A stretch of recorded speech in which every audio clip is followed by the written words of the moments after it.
आखिर क्या कारण था कि उस समय के राजाओं ने संभोग को समर्पित पूरी एक मंदिरों की श्रृंखला बनवा डाली। प्राचीन काल में आप सोचने पर विमर्श हो जाएंगे कि क्या कारण था कि इतने भव्य मंदिर, एक कामुक आकृतियों को दर्शा करके इतने भव्य मंदिर बनवाने का क्या कारण रहा होगा, जो प्राचीन में कला को और वास्तुकला को इतने आज भी सजो कर रख कर दर्शा रहे हैं, दिखा रहे हैं।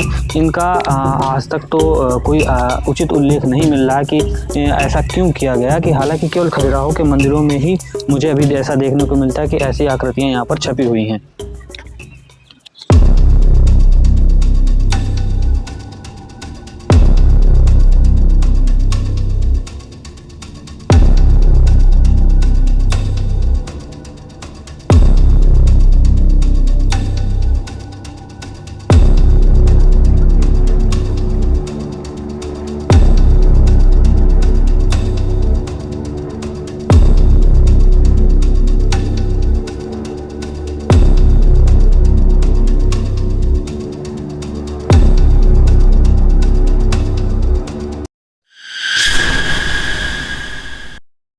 हेलो दोस्तों, आज मैं आपको लेके आया हूँ ऐसी जगह पर जहाँ पर पत्थर बोलते हैं और एक नक्काशी अपनी एक अलग ही कहानी बताती है। छतरपुर के, मध्य प्रदेश के छतरपुर में स्थित मैं आपको छोटे से कस्बे खजुराहो में लेके आया हूँ, जहाँ की आप मेरे पीछे देख सकते हैं। इतने भव्य मंदिर बना हुआ है। ये जो है काफ़ी प्राचीन है, लगभग चंदेल शासकों ने बनाया था, 11वीं शताब्दी का बना हुआ मंदिर है।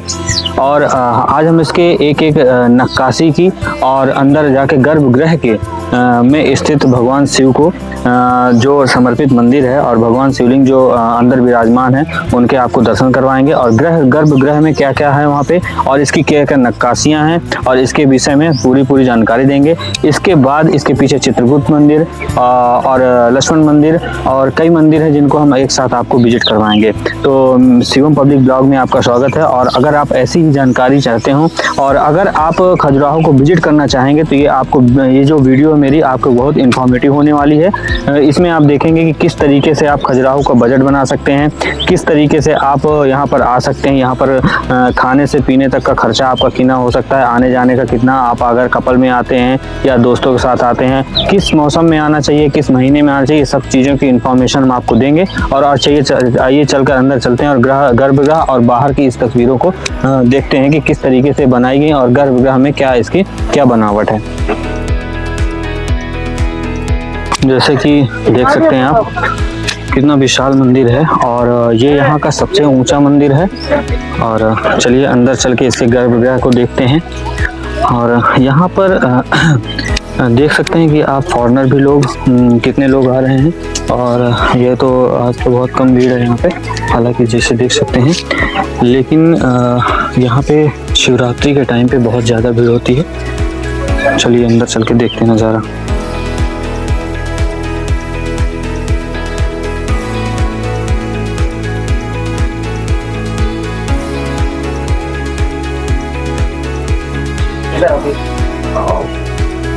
देख सकते हैं कि यहाँ पर कुछ मूर्तियाँ तो हालांकि खंडित हैं और कुछ कितनी नक्काशी मूर्तियाँ हैं, लगभग 800 से ज़्यादा बताई जाती हैं कि मूर्तियाँ हैं यहाँ पर। और यहाँ काम सूत पर आधारित मूर्तियाँ काफ़ी बताई जाती हैं। यही है जो कंदरिया महादेव मंदिर है और ये इन सबसे मंदिरों में सबसे ऊंचा है। लगभग इसके दीवारों पर लगभग 800 से ज़्यादा मूर्तियां बनी हुई हैं। और इस वीडियो पे आप देख सकते हैं कि 800 से ज़्यादा मूर्तियां, कुछ मूर्तियां लगभग खंडित हो चुकी हैं और कामुक मूर्तियां जैसे मैंने बताया कि छिपा कर बताई गई हैं। तो चलिए मैं आपको कुछ उन मूर्तियों को दिखाता हूँ कि एक एक उसको परिदृश्य को बताया गया है कि किस तरीके से लोगों की दिनचर्या में काम। अब यहाँ से शायद है कि आपको दिखे, लेकिन मैं आपको दिखाने को आप यहाँ पे नज़र डालिए। काम ये यहाँ पे देखिए कुछ आकृतियाँ बनी हुई हैं जो से रिलेटेड हैं।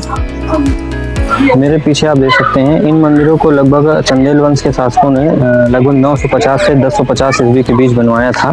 और कहा जाता है कि इनकी जो बनी हुई मूर्तियाँ, सारी मूर्तियाँ कामुक संस्कृति के लिए जो मूर्तियाँ हैं ये सारी की सारी कामुक चीज़ों के लिए मानी जाती हैं। लेकिन क्या इन बातों में कितनी सच्चाई है और कितनी कुल मनगढ़ंत कहानियाँ हैं, आप अंदर जाके दिखाएंगे तब आपको देखेंगे इस बात को। और कहा जाता है कि लगभग इनमें 180 मंदिर थे प्राचीन काल में, लेकिन अभी सिर्फ 85 से लगभग 20 से 25 मंदिर ही बचे हैं। और कहते हैं कि इसके पहले सिर्फ 85 मंदिर हुआ करते थे या 180 मंदिर हुआ करते थे, ऐसा कुछ कहा जा सकता है। लेकिन इस समय वर्तमान में 20 से 25 मंदिर ही यहाँ पर बचे हुए हैं। चंदेल वंश के शासकों द्वारा बनवाया गया ये 950 से लगभग 1050 ईस्वी के का पूरा राउंड फिगर करें तो 11वीं शताब्दी में बना हुआ ये मंदिर है। और आप यहाँ पे देख सकते हैं इसके बगल में चित्रकूट मंदिर और लक्ष्मण मंदिर भी हैं, जहाँ चलकर हम आपको विजिट करवाएंगे।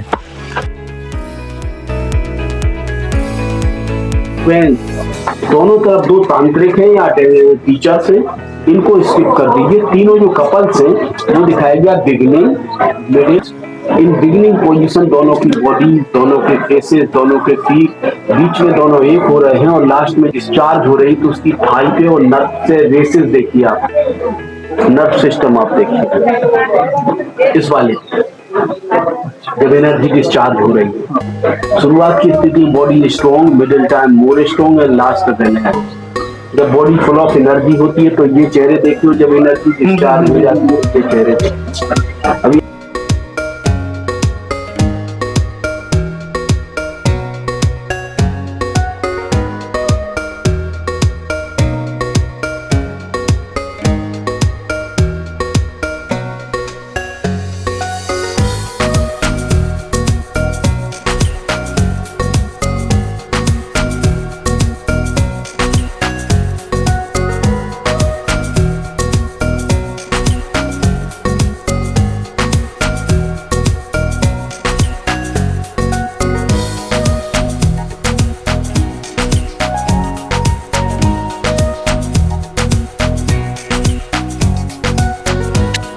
चलिए आपको ले चलते हैं गर्भगृह में और देखते हैं कि अंदर गर्भगृह की डिजाइन और आर्किटेक्चर क्या है।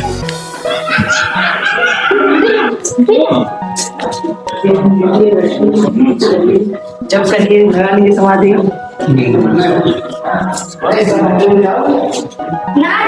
गर्भगृह के गुंबद की डिजाइन देख सकते हैं और हम यहाँ से नीचे देख सकते हैं कि कितनी बेहतरीन डिजाइन है। क्या नक्काशी है। हम आपको अंदर का नज़ारा दिखाने के लिए चल रहे हैं, ये देख सकते हैं।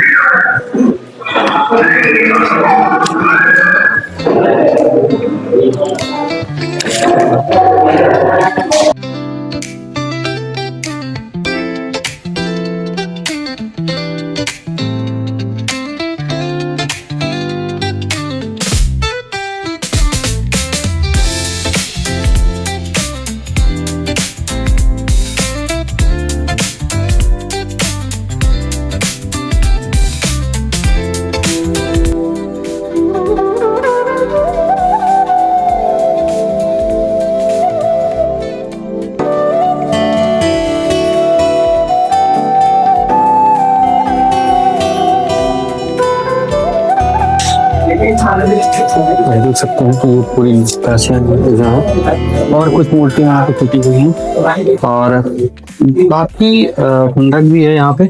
और हर एक मूर्तियां में यहाँ काफी अंधेरा है, दिखाता हूँ टूटी हुई, लेकिन हर एक मूर्तियां एक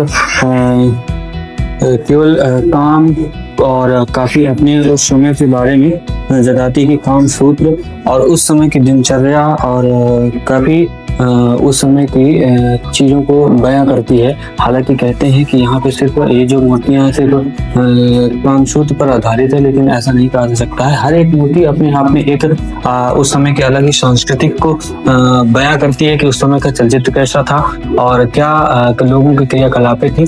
आप हर एक मूर्ति को देख सकते हैं, लेकिन कुछ जगहों पे जो ऐसी मूर्तियाँ बनाई गई वो छिपा कर बनाई गई। देखिए ये भी हमारे उस समय के कोई भगवानों की मूर्ति है, हालांकि कुछ टूट चुकी है, देखिए छोटे छोटे जो ये यहाँ पे कुछ मूर्तियां हैं और ये बड़े स्ट्रक्चर में शायद ब्रह्मा जी या कोई और भगवान की मूर्ति है। आप देख सकते हैं।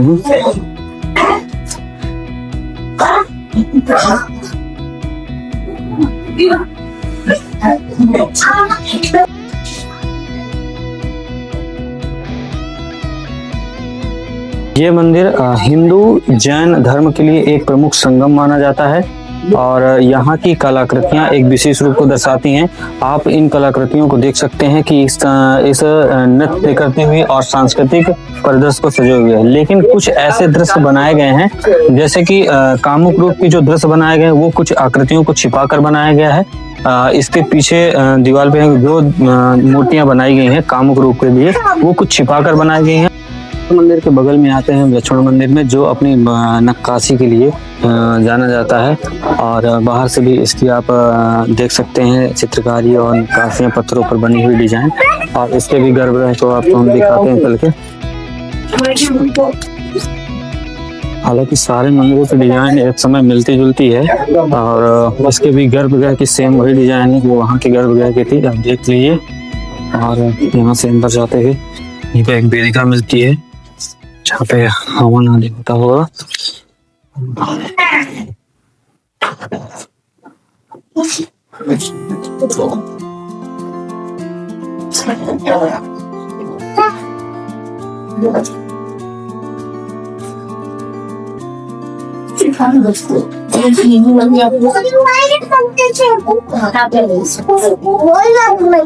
करिया पास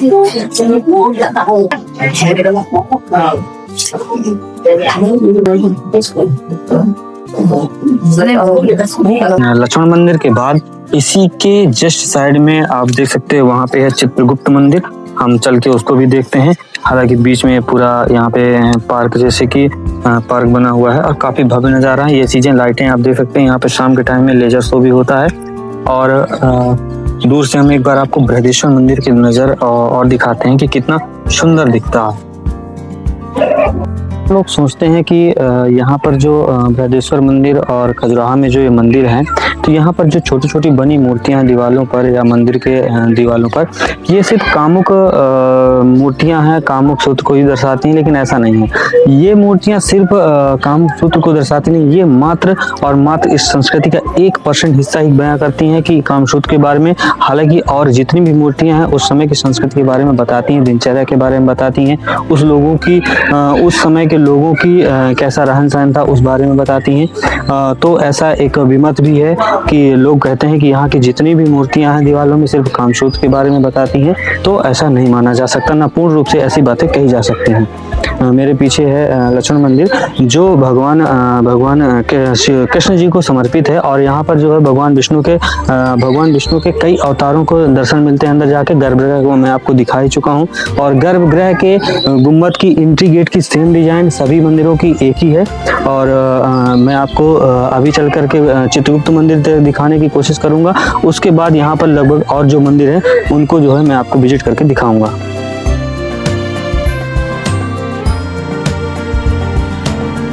बृहदेश्वर मंदिर और ये है आपका लक्ष्मण मंदिर जो ये हमारा भगवान भोलेनाथ को समर्पित है, ये भगवान कृष्ण जी को समर्पित है। और अब चलते हैं चित्रगुप्त मंदिर जो वहाँ पर स्थित है। आइए देखते हैं उसकी नक्काशी, कलाकृतियाँ और उसमें दीवारों पर बनी जो आकृतियाँ हैं उसके विषय में भी आपको दिखाते हैं। हम आ चुके हैं, चित्रगुप्त मंदिर हमारे सामने है और ये खजुराहो का एक ऐसा इकलौता मंदिर है जो सिर्फ भगवान सूर्य देवता को समर्पित है। और इसकी कहते हैं कि इसकी सजावट हमारे बृहदेश्वर मंदिर और लक्ष्मण मंदिर जो आप देख के आए हैं उससे थोड़ा सा भिन्न है। और हालांकि कामुकता की जो मूर्तियां हैं वो तो हर एक मंदिर में है यहाँ पे, लेकिन ये एक ऐसा मंदिर है जो सिर्फ सूर्य देवता को समर्पित है। तो आइए चलकर हम इसको मंदिर को विजिट करते हैं और देखते हैं इसके गर्भगृह में क्या है, इसकी डिजाइने क्या है, उसके बारे में कुछ जानते हैं। चित्रगुप्त मंदिर और हालांकि चित्रगुप्त मंदिर देखिए आप जैसे देख सकते हैं कि the temple closely resemble Jagdambe temple and the consist of गर्भगृह। ठीक है, तो जैसा कि आप देख सकते हैं चित्रगुप्त मंदिर है और इसमें पूरी डिटेल यहाँ पे बताई गई है। यह मंदिर जगदम्बी मंदिर के सदृश है, जिसमें प्रदक्षिणा पथ रहित गर्भगृह, अंतराल 3 और वातानुक्त जो भी है, हालांकि आप पढ़ भी सकते हैं इसको। और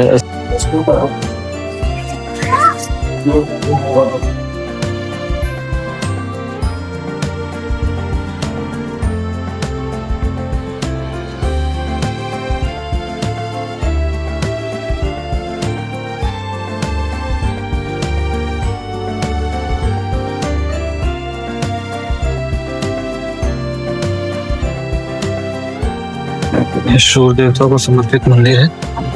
और यहाँ की भी निकासी और डिजाइन देखिए, ये चीजें इतनी बारीक नक्काशी है और पत्थरों को काट करके। और ये जो मूर्तियां हैं, यही मूर्तियां हर एक मंदिरों पर हम देखने को मिलती हैं, आप देख सकते हैं।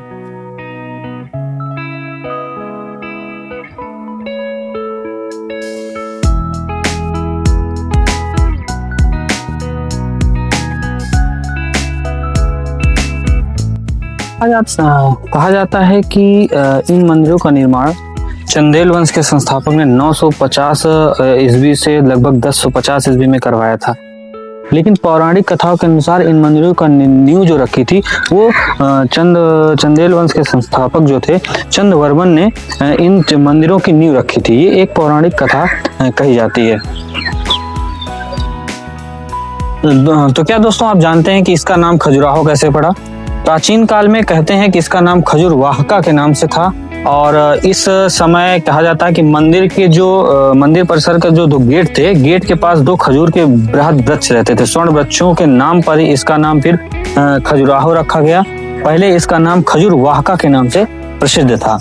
और इन प्राचीन मूर्तियों को देखते हुए एक ये भ्रम भी है कि केवल सिर्फ इन मूर्तियों में सिर्फ कामुकता ही दिखाई गई है, या खजुराहो में स्थित इन भव्य मंदिरों में जो दीवारों पर ये मूर्तियां अकोरी गई हैं, तो क्या इनमें सिर्फ कहा जाता है कि ये सिर्फ कामुक परिदृश्य को ही दर्शाती हैं? लेकिन ऐसा नहीं है, ये एक मिथ मात्र है, विमित है। सिर्फ क्योंकि ये मंदिर में जो मंदिर की दीवारों पर जो ये मूर्तियां हैं, तो ये सिर्फ कामुक दृश्य के सिर्फ पूरे चलचित्र में 1% भी दर्शाती हैं। हालांकि अन्य जो मूर्तियां हैं वो मूर्तियां इसके और अन्य प्राचीन शैली को दर्शाती है कि उनके क्रियाकलाप क्या थे और उस समय के लोगों की दिनचर्या क्या थी, और उनकी शैली की मतलब नाट्य शैली, कला शैली और दिनचर्या के विषय में बताती हैं।